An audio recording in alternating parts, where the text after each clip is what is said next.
Hey, I'm Melissa, and this is my question for you. It's a short weekly moment to pause, breathe, and hear just one question, the kind that helps you reflect, realign, and respond to God in a deeper way. Last week, I asked, what if one question could change your direction?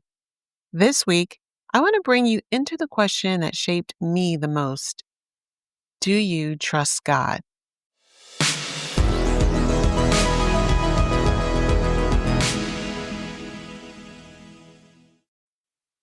want to just start by saying that anyone who knows me knows that I'm a very private person. I don't open up much about personal matters and things that may be happening in my life. So, this really is coming from a place of vulnerability. And I really hope that sharing my story and sharing this message, helping you to think about your own questions and bringing you to a place of reflection will help you to draw closer to God. And in the end, just get the answers that you need by being open to questions to help you come to a place of vulnerability and to a place of understanding and ultimately to a place of growth. So, I want to share my story. A few years ago, I entered into a season of anxiety that I just could not explain. It came out of nowhere, and I remember it hit me so hard. I started obsessing over my health, every ache, every flutter, every wave of fatigue had me convinced that something was seriously wrong with me. I went to doctor after doctor, and all of them said that everything looked fine. But that didn't calm me. It didn't help me to feel better because if it wasn't physical, was I just losing it? Was I, losing my mind? I felt like I was going crazy. I felt completely untethered mentally, emotionally, and spiritually. And in the middle of one of my lowest moments, I remember crying out to God, just being so desperate for answers. But what I heard wasn't an answer, it was a question. Do you trust me? It wasn't loud or dramatic.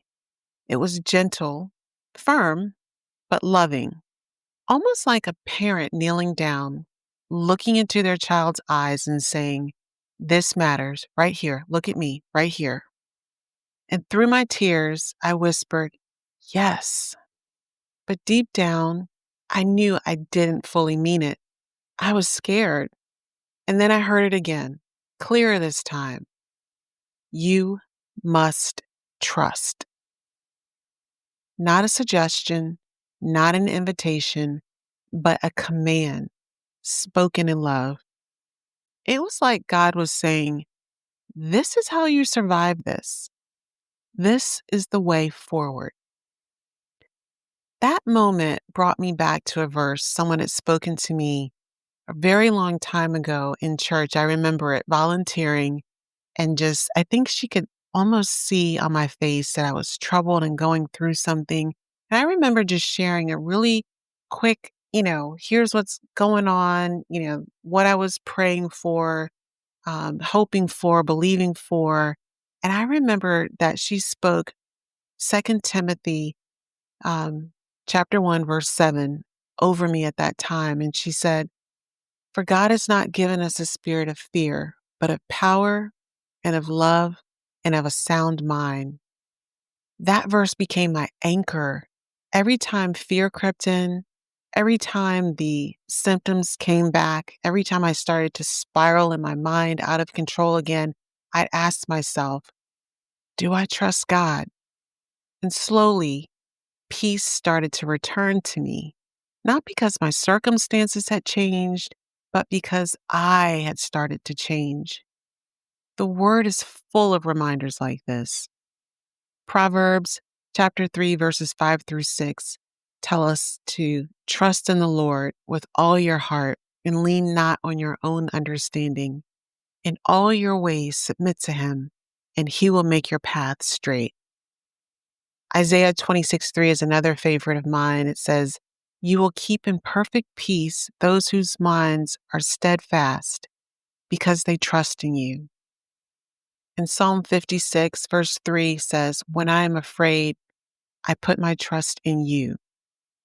That's what trust does. It doesn't erase the storm, it just changes how you walk through it. Maybe your story isn't about anxiety. Maybe it's about your finances. It could be about a relationship, a hard decision, a medical report, or maybe just that vague sense that something's not quite right, that something might fall apart if you stop holding it all together. And under all of that, maybe the question is the same. Do you trust God? So here's my question for you this week. Do you trust God? Not just when things feel easy, but in the moments when your grip tightens, when your thoughts are racing, and when your fear feels louder than your faith. I want you to write the question down. Put it somewhere you'll see it. Let it interrupt the stress. Let it slow your breathing and let it speak louder than the thoughts that are racing and spiraling through your mind. You don't need all the answers today. You just need a little more trust. As you head into this week, take a quiet moment to reflect and write, where in my life am I relying on control instead of on trust? Let that question rise, again, not to shame you, but to bring clarity. And if it resonates, I hope that you will share your answer with me. Send me a message, DM me, leave me a comment, because this space isn't just about listening, it's about growing together.